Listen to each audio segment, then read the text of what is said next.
उत्तरकाशी के चिलियानीसौड़ विकासखंड में बैठक के दौरान सीडीओ ने जनप्रतिनिधियों और ग्रामीणों की समस्याएं सुनी। बैठक में सभी ने जल जीवन मिशन, स्वास्थ्य और शिक्षा विभाग में हो रही लापरवाहियों को लेकर जमकर सवाल उठाए। जनप्रतिनिधियों का कहना है कि जल जीवन मिशन में पूरे क्षेत्र में बड़ी लापरवाही सामने आ रही है। कहीं पाइपलाइन तो बिछाई लेकिन पानी नहीं मिल रहा है। ऐसे ही हाल अस्पतालों का भी है, जहां मूलभूत सुविधाओं की कमी के साथ ही डॉक्टरों की भी कमी है। वहीं तमाम शिकायतें सुनने के बाद सीडीओ ने अधिकारियों को 1 हफ्ते में सुधार लाने के निर्देश दिए हैं।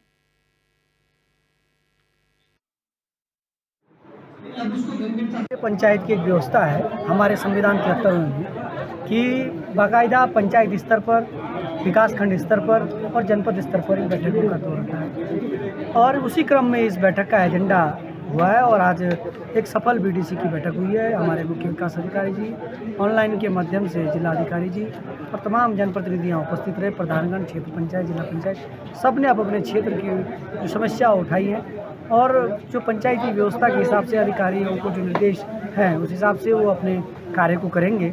लेकिन मैं मानता हूं कि आज भी पंचायतों के जो अधिकार हैं वो पूर्ण तरह बहाल नहीं हुए हैं। अभी भी पंचायतों को जो 29 विभाग जो हमारे एक्ट में हैं, हमारे प्राविधान में हैं, उनको अभी तक बहाल नहीं किया गया है। बीडीसी चिलियानीसौड़ में आयोजित किया गया और काफ़ी व्यवस्थित तरीके से बीडीसी का आयोजन किया गया, जिसमें मोस्ट ऑफ द प्रॉब्लम्स हमें जो मिले हैं वो जल संस्थान और जल निगम से मिले हैं। जिसमें लोगों को ऐसी शिकायतें हैं कि उनके डीपीआर उनको नहीं अवेलेबल हुआ है या फिर कुछ छोटी मोटी समस्याएँ जैसे कोई हैंडमेड छूट गया है। इस क्रम में वैक्सीन और संबंधित विभाग को यह बताया गया है कि ग्राम प्रधानों को डीपीआर कॉपी तत्काल मुहैया कराएं। इसके अलावा जो भी छोटी मोटी समस्याएँ हैं या कोई भी हैंडमेड छूटा हुआ है उसके लिए तत्काल एस्टिमेट बनाएं। और जल जीवन मिशन में या भी ग्राम प्रधानों को अवगत कराया गया है कि इसका सर्टिफिकेशन कभी वो सर्टिफाई करें हमारे माननीय प्रधानमंत्री, जब उनको पूरी संतुष्टि हो जाए और मानव के अनुसार।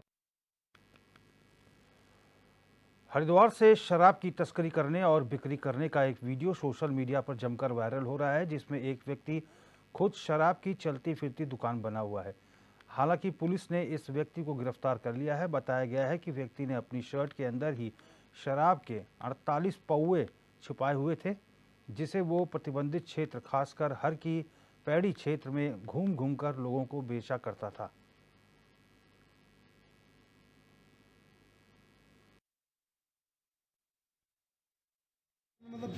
देखिए, इस तरीके के कई लोग क्योंकि ये शराब निषिद्ध क्षेत्र है, इसलिए यहाँ पर अलग-अलग तरीके से लोग शराब की बिक्री की कोशिश करते हैं।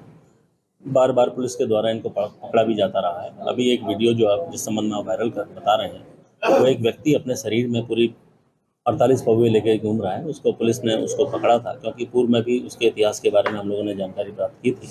इस तरीके के जो लोग हैं, जो लगातार इस तरीके के तस्करी में लिप्त रहते हैं, उनके लिए हम लोग लगातार उनको वॉच भी करते हैं। पुलिस के द्वारा ऐसे क्रम में इसको पकड़ा गया है और अन्य जो लोग हैं उनको भी पुलिस के द्वारा रडार में। मनोज कश्यप हमारे संवाददाता हमारे साथ फोन लाइन पर जुड़ गए हैं। मनोज, ये शराब प्रतिबंधित क्षेत्र है पूरा हरिद्वार का जो क्षेत्र है, और ऐसे में 48 पौवे कपड़े के अंदर पकड़ा जाना, तो कहीं ना कहीं इस प्रकार बहुत सारे ऐसे लोग हैं जो छिप छिप कर धर्मनगरी की जो आस्था है उसके साथ कुठाराघात कर रहे हैं, उसको अपवित्र कर रहे हैं। ये आज तो एक शख्स पकड़ा गया है, क्या इस प्रकार के कई लोग हैं जो इस प्रकार से धंधा करते हैं, शराब बेचते हैं पवित्र जगहों पर? बिल्कुल, देखिए रोहित, हरिद्वार को आस्था और धर्म की राजधानी भी कहा जाता है। यहाँ पे रोजाना लाखों की संख्या में जो श्रद्धालु होते हैं देश के अलग अलग कोनों से आते हैं, लेकिन यहाँ पर वो कुछ असामाजिक तत्व कहीं ना कहीं यहाँ की आस्था और धर्म से खिलवाड़ करते हैं। ऐसे लोगों पर पुलिस समय समय पर कार्रवाई भी करती है। हालांकि हमने देखा है कि मुख्यमंत्री पुष्कर सिंह धामी ने भी एक मुहिम चलाई थी कि आगामी 2025 तक पूरे उत्तराखंड को नशा मुक्त बनाया जाएगा, जिसमें यहाँ पे पुलिस ने बड़ी भूमिका निभाई है। पुलिस लगातार ऐसे लोगों के ऊपर कार्रवाई करती है जो अवैध रूप से नशा बेचने का काम करते हैं। हालांकि अभी एक सोशल मीडिया पे एक वीडियो वायरल हो रही थी, जिसमें एक व्यक्ति अपने शरीर पर करीब 1 पेटी यानी कि 48 दारू के पौवे अपने शरीर पर बांधे हुए थे और वो यहाँ जो यात्री आते हैं और या फिर जो अन्य लोग थे उनको बेचने का काम कर रहा था। पुलिस ने यहाँ पे स्थानीय लोगों की सूचना पर लगातार ऐसे लोगों की शिकायत पुलिस को मिलती रहती है। जब पुलिस ने जांच की तो पुलिस ने पाया कि यहाँ पे एक व्यक्ति ने अपने कपड़ों के अंदर कोई 48 पौधे छिपाए हुए थे, जिसको पुलिस पकड़कर थाने लेके आई। यहाँ पे उसके ऊपर कानूनी कार्रवाई भी की गई है और यहाँ पे पुलिस ने उसको पकड़ा है। तमाम जो दारू थी वो जब्त कर ली गई है। अब उसको जेल भी भेजा जाएगा, लेकिन ऐसा और लोग भी है जो करते रहते, पुलिस उनको भी यहाँ पे वॉच कर रही है। जी मनोज, कैसे पुलिस को जानकारी लगी कि इस प्रकार से दारू की बिक्री की जा रही है पवित्र जगह पर? बिल्कुल देखिए, यहाँ पे अभी कुछ दिन पहले हरिद्वार एसएसपी प्रवीण सिंह डोभाल ने बताया था कि हरिद्वार बॉर्डर से लेकर जो यहाँ पे यूपी बॉर्डर है, तमाम जगह पे सीसीटीवी कैमरे लगाए गए और यहाँ पे जो पुलिस के मुखबिर है वो भी ऐसे लोगों के ऊपर निगरानी रखते हैं। हालांकि इसकी जो ये व्यक्ति था, इसकी लगातार शिकायत मिल गई थी। स्थानीय लोगों के द्वारा बताया जा रहा था कि यहाँ पे ये व्यक्ति था जो किसी अन्य राज्य के रहने वाला है। यहाँ पे इसके द्वारा यात्रियों को ये इस तरीके से शराब को भेजा जाता था, लेकिन कहीं ना कहीं पुलिस इस तक नहीं पहुंच पाती थी। जब पुलिस इसके आसपास होती थी तो ये अपने आप को कहीं छिपा लेता था, कहीं भाग जाता था, लेकिन अब पुलिस के हाथ ये व्यक्ति लगे है। हालांकि स्थानीय लोगों की मदद से ये व्यक्ति पुलिस के हाथ पहुंचे। पुलिस का साफ तौर से कहना है कि ऐसा कोई भी व्यक्ति होगा जो हरिद्वार जो पूरा ड्राई क्षेत्र में और आस्था और धर्म से कोई खिलवाड़ करेगा तो उसके खिलाफ उचित कानूनी कार्रवाई की जाएगी। जी ठीक है मनोज, आप फोन लाइन पर बने रहिए, आगे भी आपसे अपडेट लेंगे और रुक करेंगे अगली खबर का। उत्तराखंड में पिछले कुछ दिनों से जारी भीषण गर्मी के बाद अब तापमान में गिरावट दर्ज की गई है, जिससे लोगों को बड़ी राहत मिली है। हरिद्वार आने वाले श्रद्धालुओं के लिए भी ये मौसम का बदलाव एक वरदान साबित हो रहा है। जहां गर्मी के चलते लोग घरों से बाहर निकलने से कतराते थे, वहीं अब तापमान में गिरावट के बाद बाजारों में रौनक लौटने की उम्मीद जताई जा रही है। ऐसे में व्यापारी और दुकानदार भी खुश नजर आ रहे हैं। मौसम विशेषज्ञों का कहना है कि अगले कुछ दिनों तक तापमान सामान्य रहने की संभावना है, जिससे लोगों को राहत मिलेगी।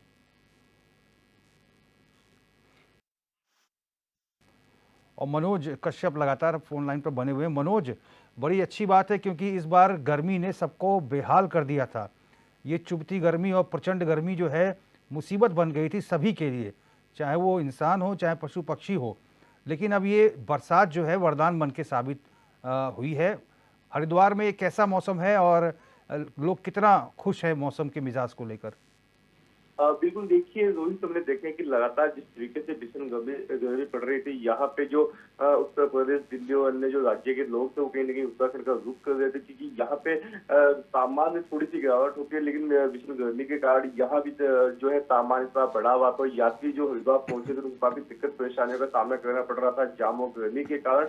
लेकिन यहाँ पे देर रात से बारिश हो गई, जिसको लेकर यहाँ पे कहीं ना कहीं जो यात्री है और जो हरिद्वार वासी है उनको यहाँ पे राहत मिली। और साथ ही साथ जो यहाँ हरिद्वार का जो ग्रामीण क्षेत्र है, चाहे वो लक्सर हो, खानपुर हो, रुड़की हो, ये ग्रामीण क्षेत्र जो किसान बहुमूल्य क्षेत्र माना जाता है, तो ऐसे में किसानों को भी राहत मिलेगी, क्योंकि लंबे समय से जब बारिश नहीं हुई थी तो जो किसानों की फसल थी उसमें काफी नुकसान हुआ था, क्योंकि यहाँ पे पानी की पूर्ति नहीं हो पा रही थी, जिस कारण से यहाँ पे सब्जी और जो अन्य सामान से जो खेती से जुड़े हुए चीजें थी, जो फसलें थी, वो यहाँ पे खराब होने लगी थी और कहीं ना कहीं उसकी कीमत भी यहाँ पे बढ़ गई थी, जिसकी वजह से जो लोग हैं उनको काफी दिक्कत परेशानियों का सामना करना पड़ रहा था। लेकिन अब हमने देखा कि जब यहाँ पे बारिश हुई है और मौसम सुहाना हुआ है, तो यहाँ पे यात्रियों के साथ साथ जो स्थानीय दुकानदार है उनके भी चेहरे खिल गए, क्योंकि दुकानदारों का यही कहना था कि यात्री अपने घरों से और जो धर्मशालाएं है, होटल है, उनसे बाहर नहीं निकल रहे थे, जिस वजह से दुकानदारी नहीं होती थी, क्योंकि भीषण गर्मी पड़ रही थी। ऐसे में कहीं ना कहीं जो लोग थे अनावश्यक रूप से बाहर निकलने से बच रहे थे और गर्मी से अपना बचाव भी कर रहे थे, तो कहीं ना कहीं दुकानदारों को भी यहाँ पे काफी नुकसान हो रहा था। लेकिन मौसम सुहाना होने से सड़कों पे चहल पहल भी बढ़ गई है। जी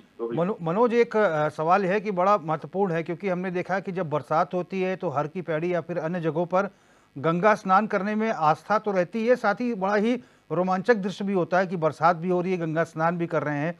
तो क्या लोग काफी खुश रहे हैं ऐसे में स्नान करने में?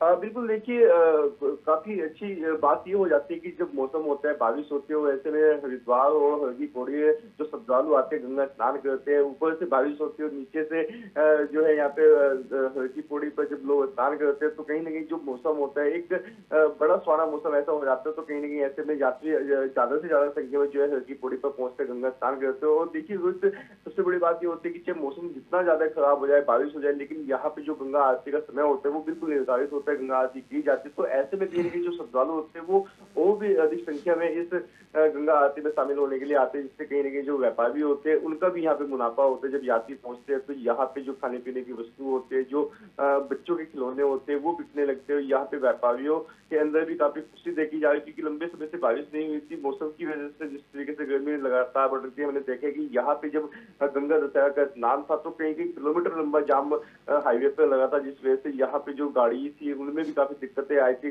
अधिक तापमान होने से गाड़ियां खराब होने लगी थी, यात्रियों को काफी दिक्कत तो हुई थी। लेकिन आज जब बारिश हुई तो काफी सुहाना मौसम यहाँ पे हो गया और यात्रियों को भी काफी राहत मिली है। जी तो मनोज, एक सवाल महत्वपूर्ण ये भी है कि चूंकि पर्वतीय क्षेत्रों में बरसात हो रही है, ऐसे में गंगा का जल स्तर बढ़ जाता है, और जब जल स्तर बढ़ता है तो ऐसे में खास तौर पर सिंचाई विभाग और अन्य विभागों को निगरानी रखनी पड़ती है।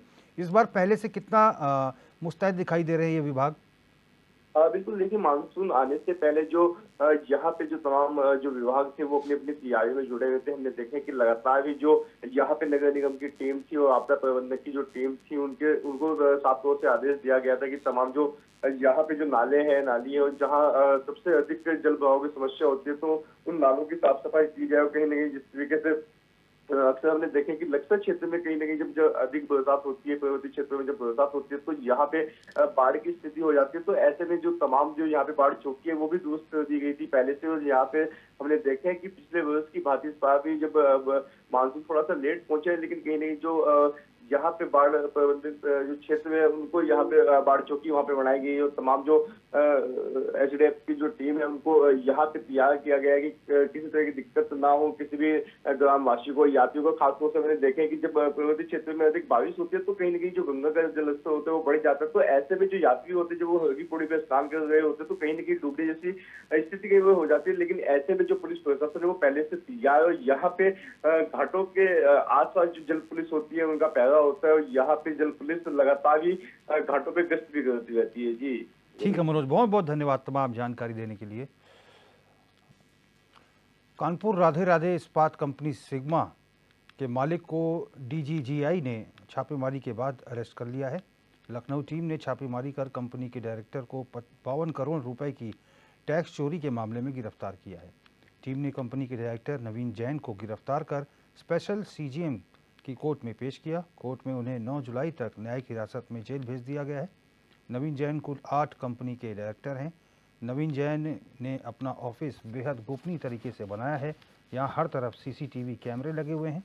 ऑफिस परिसर में कदम रखते ही अंदर बैठे व्यक्ति को आपके आने की जानकारी हो जाती है। सूत्रों के मुताबिक ऑफिस से भी बड़ी संख्या में दस्तावेज जब्त किए गए हैं और सभी की जांच की जा रही है।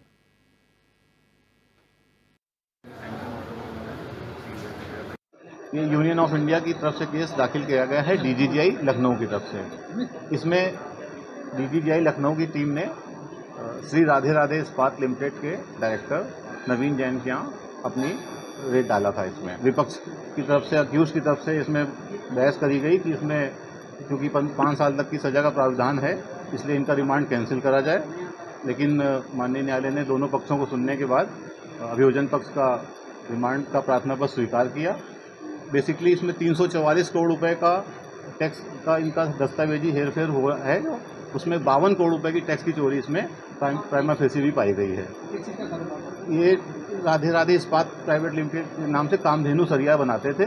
उसी में सरिया के इनके कुछ डीलर्स थे, डिस्ट्रीब्यूटर थे, जहां पर इनकी कार्रवाई रेड की चल रही थी। जो इनके यहाँ से डॉक्यूमेंट्स बरामद किए गए हैं उसी के आधार पर ये कार्रवाई। खबर गोंडा से है, जहां गोंडा की खरगुरपुर पुलिस ने गौ तस्कर में संलिप्त 5 गौ तस्करों पर बड़ी कार्रवाई करते हुए अपराध से अर्जित की गई उनकी संपत्ति को जब्त किया है।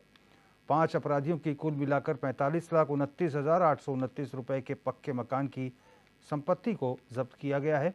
गोंडा की राजस्व पुलिस ने संयुक्त कार्रवाई करते हुए गौ तस्करी में सम्मिलित अपराधियों पर बड़ी कार्रवाई की है।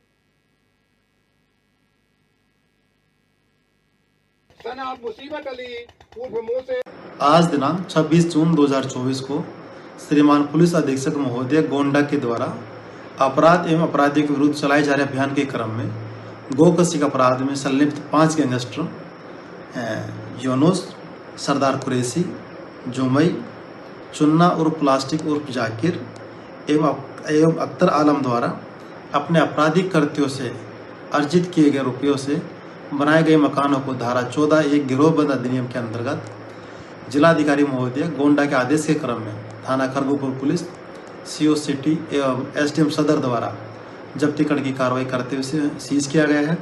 सीज किए गए मकानों की कुल कीमत करीब 45,29,000 रुपये। इटावा के थाना एक दिल क्षेत्र में अंग्रेजी देशी शराब के 3 ठेकों को गांव से हटवाने को लेकर सैकड़ों महिलाओं ने धरना दिया। महिलाओं का आरोप है कि नाबालिग बच्चों पर शराब का बुरा असर पड़ रहा है और युवा घर का कीमती सामान बेचकर शराब पीकर गाली गलौज और मारपीट करते हैं। वहीं धरने की सूचना पर पहुंची पुलिस महिलाओं को समझाने बुझाने में जुट गई, लेकिन महिलाएं ठेका को हटाने की मांग पर अड़ी हैं।